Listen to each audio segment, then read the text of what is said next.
పోదును. నేను వెళ్ళుచున్న స్థలమునకు మార్గము మీకు తెలియనని చెప్పెను. అందుకు తోమా, ప్రభువా, నీ ఎక్కడికి వెళ్ళుచున్నావో మాకు తెలియదే, ఆ మార్గం ఎలాగూ తెలియనని ఆయన అడుగగా, యేసు, నేనే మార్గమును సత్యమును జీవమును, నా ద్వారానే తప్ప ఎవడును తండ్రి యొద్దకు రాడు. వినాలి, ఆశీర్వదించబడాలి. కాబట్టి మరి దినమున కృపావార్త వర్తమానములు కొద్ది నిమిషాలు మరి క్లుప్తంగా ధ్యానం చేద్దాం. మరి నేటి మన ధ్యానాంశం యేసు ఆరోహణమయ్యుట. దేవుని స్తోత్రం. ధ్యాన వాక్యం వచ్చి రూతు గురించి చదివినట్లుగా యోహాను సువార్త 14వ అధ్యాయము 1వ వచనము నుండి 6 వచనాలు నేటి మన ధ్యాన వాక్యం. ప్రియులారా, మరి గత ఆదివారం ప్రభువైన యేసుక్రీస్తు వారు పునరుద్ధానుడై తిరిగి లేచిన దినాన్ని మనం జ్ఞాపకం చేసుకున్నాం. మరి ఆయన సమాధిని గెలిచి మరణమును జయించి తిరిగి లేచిన తర్వాత 40 దినాలు భూమి మీద అనేకులకు అగపడి మాట్లాడి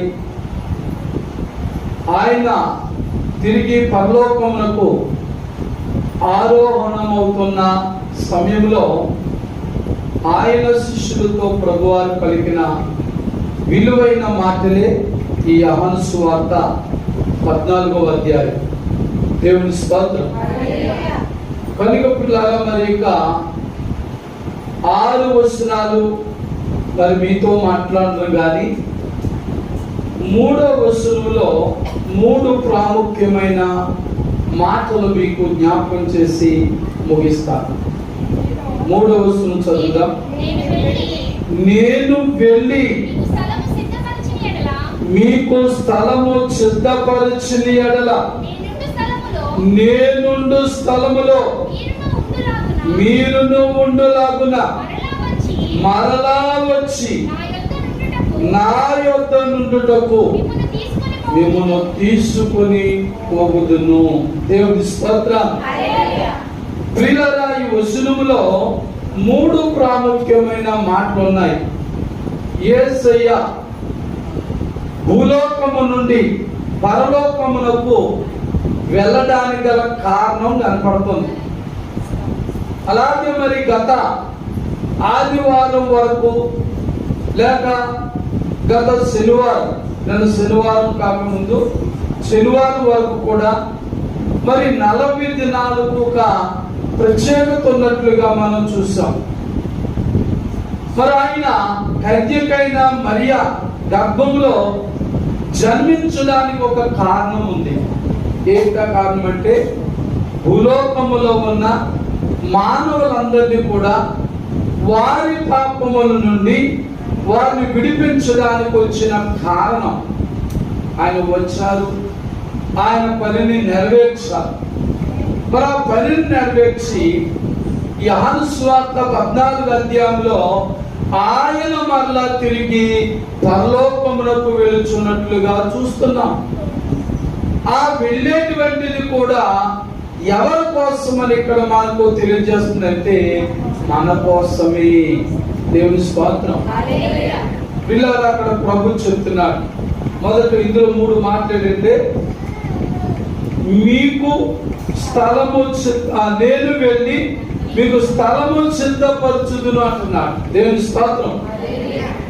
మరి 3వ వచనములో 3 ప్రాముఖ్యమైన మాట్లాడేది. మొదటిది, నేను వెళ్ళి మీకు స్థలమును సిద్ధపరచుదను. జ్ఞాపకం చేసుకోండి క్రైస్తవ బిడ్డలారా, దేవుని బిడ్డలారా, సంఘ బిడ్డలారా, ఈ భూలోకములో ఉన్న మేడలు మిద్దులు మనకు శాశ్వతము కాదు.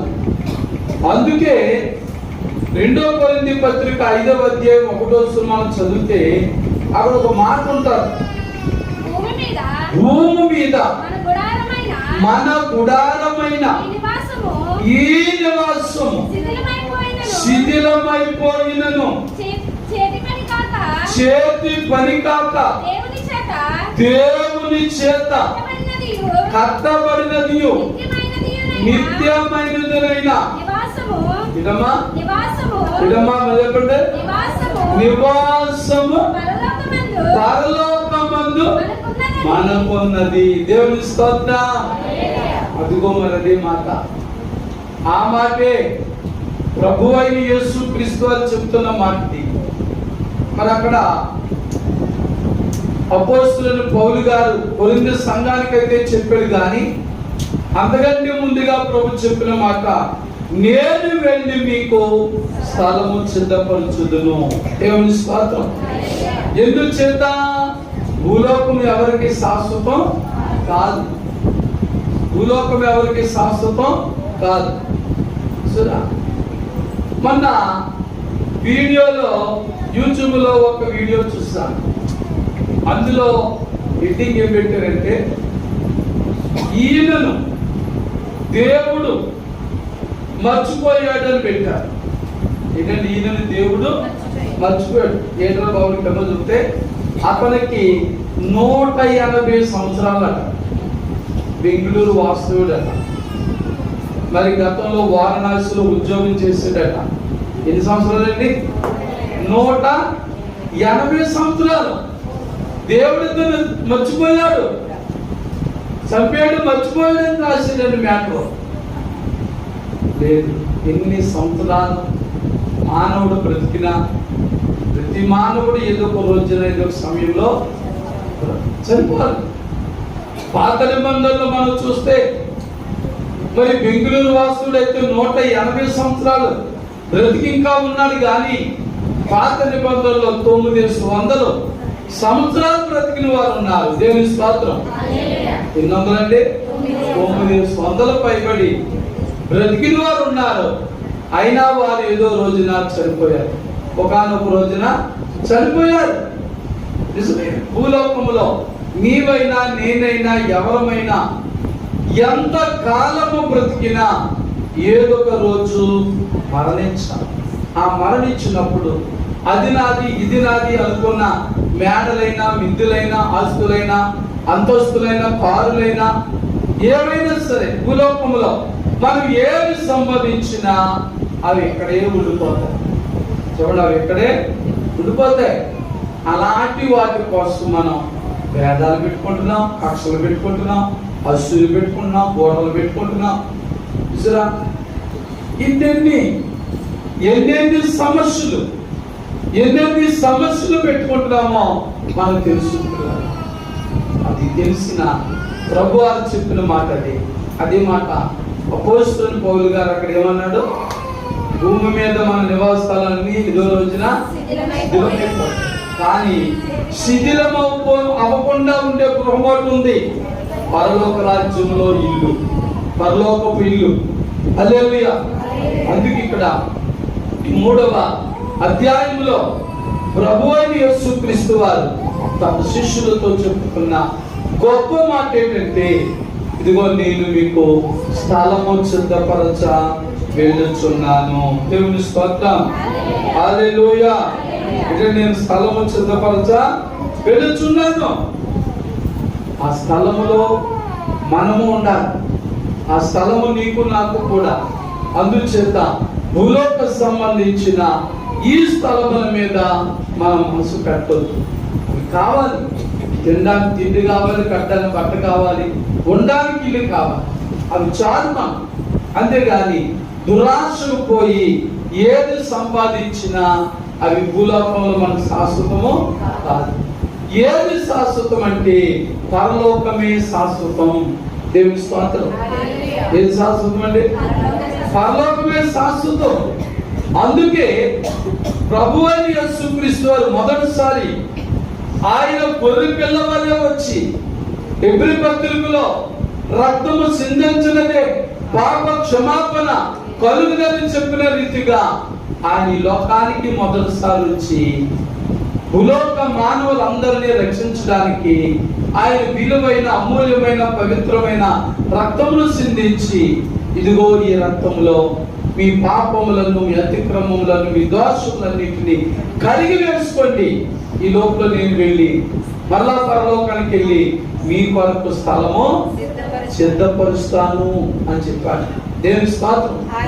ఎంత ధన్యులమండి మనం. యేసు ప్రభువుని నమ్ముకున్న వారికి ఈ లోకములో ఇల్లు ఉంది, పరలోకములో కూడా ఇల్లు ఉంది. హల్లెలూయా, హల్లెలూయా. మరి ఈ లోకంలో యేసు ప్రభువుని నమ్ముకోలేని వారికి ఈ లోకములో ఇల్లు ఉండొచ్చు, కానీ ఆ లోకములో ఇల్లు లేదు. కానీ పాతాళ లోకములో బాధలు, వేదనలు, కష్టాలు, నష్టాలు ఉన్నాయి. కనుక మరి ఎంత ధన్యులమండి మనం. యేసు ప్రభువుని నమ్ముకున్న మరి నీవు నేను కూడా ఎంత ధన్యులమో ఆలోచించండి. దేవుని స్తోత్రం. యేసు ప్రభువు ఈ రోజున ఆయన పరలోక రాజ్యం వెళ్ళడానికి గల కారణం కూడా నీ కోసం, నా కోసమే. హల్లెలూయా. అది మర్చిపోకండి. ఆయన వచ్చాడు, వెళ్ళిపోయాడు అనుకోకండి. ఆయన వెళ్తున్నాడు స్థలము సిద్ధం చేయడానికి. స్థలం సిద్ధం చేసి నీ భక్తిని బట్టి, నా భక్తిని బట్టి, నీ విశ్వాసం, నా విశ్వాసాన్ని బట్టి పిల్లగా పరలోకములైన మన కొరకు స్థలములు సిద్ధము చేసి, ఉండడానికి ఇల్లులు సిద్ధము చేసి ఆయన ఏమంటున్నాడు? రెండో మాట, మరలా వస్తాను అన్నాడు. 3వ వచనంలో మరలా వచ్చి ఏమన్నాడు? మరలా వస్తానంటున్నాడు. దేవుని స్తోత్రం. ఇది కూడా చాలా విలువైన మాట.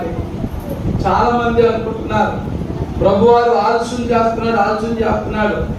వృద్ధులు అంటున్నారు, మా చిన్నప్పటి నుంచి మాట వింటున్నాం, మేము ముసలోళ్ళం అయిపోయాం, కానీ ఇంకా ప్రభు రాలేదు. ఎందుకు రాలేదు? పేదరుగా తన పత్రికలు అంటాడు, అంతటా అందరూ వారు మనసు పొందాలని ప్రభువారి యొక్క రాకడ ఆలస్యము చేస్తున్నాడు. దేవుని స్తోత్రం. హల్లెలూయా. ఆయన ఎంత కృపామయుడండి, ఎంత దయామయుడండి, ఎంత జాలి గలవాడండి.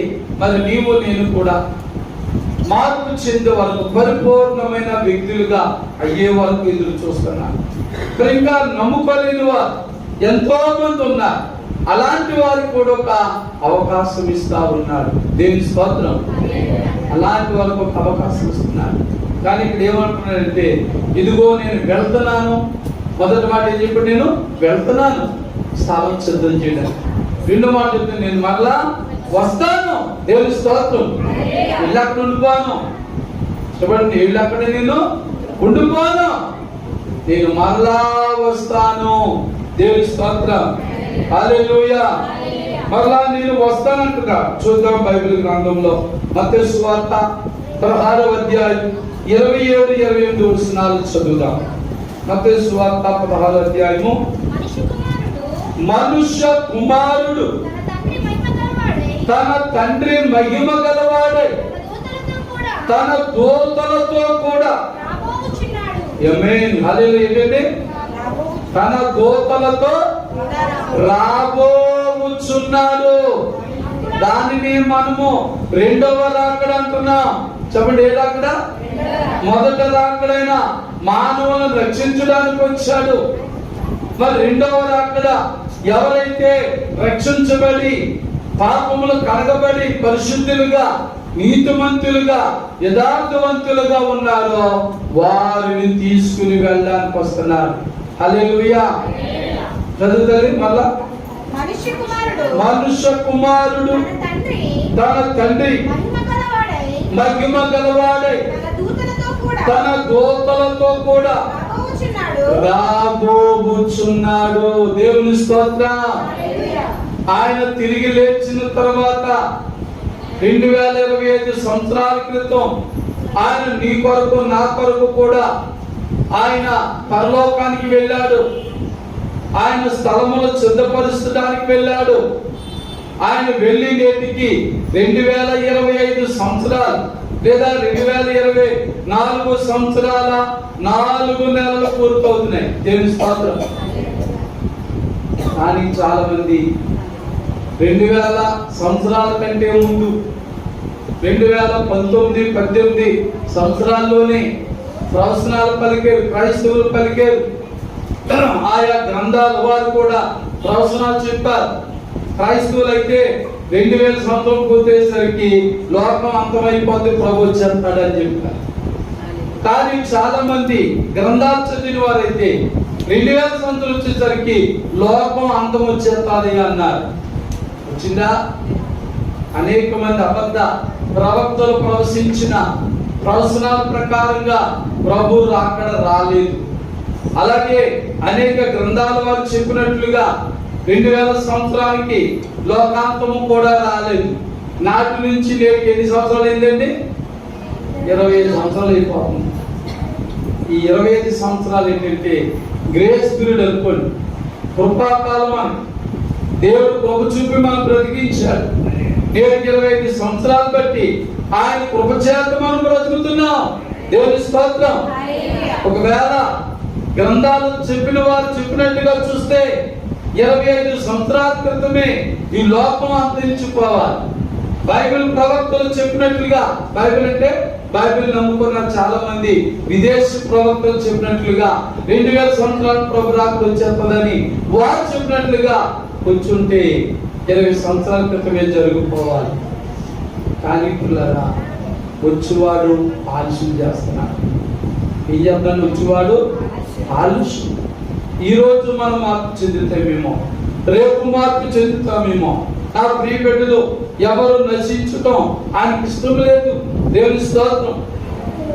ఏంటంటే ఎవరు కూడా నశించడానికి ఇష్టం లేదు. అందరూ వారి మనసు పొందాలి. అందరి కోసం ఏర్పాటు చేసిన రక్షణ పొందాలి. రక్షణ పొందిన ప్రతి వారి కోసం పరలోకంలో ఏర్పరచవలసిన ఆ స్థలంలోకి రావాలన్నది ఆయన కోరిక. మరలా వచ్చి, రెండో మాట ఏంటండి? మరలా వస్తున్నాడు ఆయన. ఆయన రాకడకు మనం సిద్ధపడాలి. అందుకే చాలా మంది రాకడ సభలను పెట్టేస్తున్నారు. ఈ సభలో అంటే వచ్చేస్తాడో చెప్పలేము. చాలా భయంకరమైన దేశం మీదకి దేశం, భయంకరమైన యుద్ధాలు. ఒక దేశం ఒక దేశం యుద్ధాలు జరిగిపోతున్నాయి. లేనిపోని వార్తలు వింటున్నాం. ఇలాంటివన్నీ కూడా మత్తయి సువార్తలు అంటాడు, ప్రభు రాకడకు సూచనలు అంటారు. ఇలాంటి ప్రభు రాకడకు సూచనలు. ఇలాంటి దినాలలో మనం ఉన్నాం. కానీ రెండో మాట ఏంటండి? నేను మరలా, అది వచ్చి, దేవుని స్తోత్రం, ప్రభు మరలా వస్తాను. వచ్చి ఏం చెప్తాను? మూడో మాట అంటే, నా యొద్ద నుండుటకు మిమ్మును తీసుకొని పోదును. హల్లెలూయా. మూడో మాట ఎవరి దగ్గర ఉండాలి? ఆయన దగ్గర, ప్రభు దగ్గరే ఉంటాం. నీకంటే నాకంటే ముందుగా ప్రభు దగ్గరికి వెళ్ళిన వారు, చనిపోయిన వారు, నిద్రించిన వారు అందరూ కూడా ప్రభుతోనే ఉన్నారు, ప్రభు దగ్గరే ఉన్నారు. ప్రభు అంటున్నాడు, ఇదిగో ఇంకా మిగిలిన వారు నిన్ను నన్ను కూడా దేవుని చిత్తమైన రాకడ వరకు బ్రతుకుంటే నిన్ను నన్ను కూడా తీసుకుని వెళ్ళడానికి వస్తున్నాడు ఆయన. హల్లెలూయా. తీసుకుని వెళ్ళి నాతో ఉండుటకు అంటున్నారు. మనం ఎవరితో ఉంటామండి? దేవుడితో. ఇప్పుడు మనం ఒంటరిగా ఉన్న వారు ఉన్నాం. ఎన్నో బాధలు, ఎన్నో వ్యాధులు, ఎన్నో స్వాదలు, ఎన్నో సమస్యలు, ఎన్నో కష్టాలు, ఎన్నో నష్టాలు, ఏవేవో బాధలు. కానీ ప్రభుత్వం ఉన్న వారికి ఇంకా ఆకలి లేదు, దప్పిక లేదు.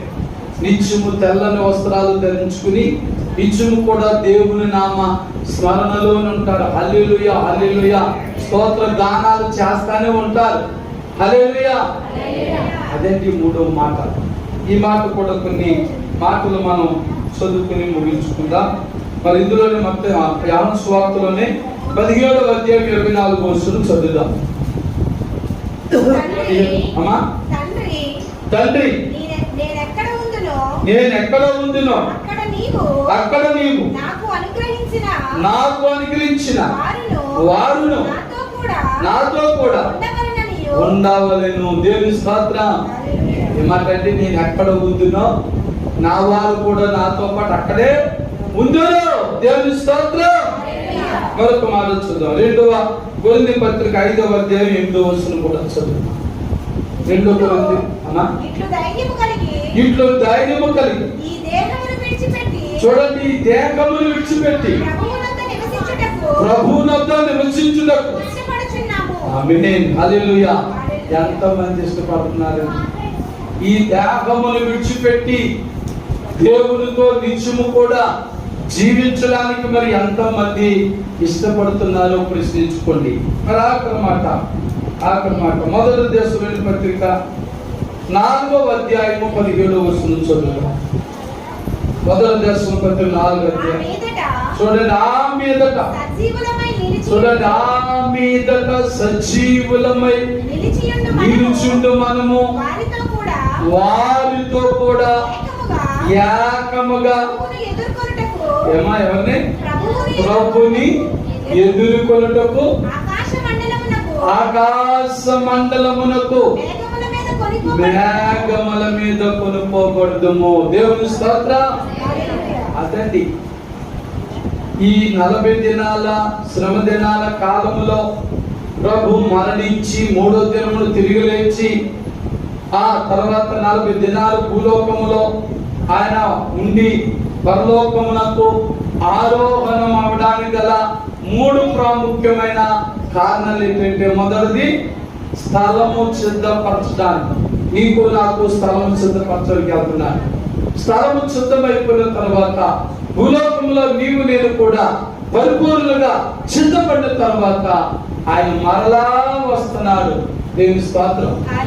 ఆయన మరలా వచ్చి మనం తీసుకెళ్ళక వస్తున్నాడు. 3వ మాట ఏంటంటే, ఆయనతో పాటు మనము ఉండులాగన. ఎవరితోటి? ఆయనతో. ప్రభుత్వమే కాదు, ఎవరితో కాదు, సాతానుతో కాదు, లోకులతో కాదు, లోక ఆ మనుషులతో ఎవరితో కాదు, ప్రభుత్వమే ఉండాలి. ఇంత గొప్ప బాధ్యత మన కొరకు ప్రభు తీసుకుని ఆయన ఇన్ని ఏర్పాట్లు చేస్తుంటే మనం ఇంకా ప్రభుని నిర్లక్ష్యం చేస్తున్నాం, భక్తిని నిర్లక్ష్యం చేస్తున్నాం, ప్రార్థన జీవితాన్ని నిర్లక్ష్యం చేస్తున్నాం.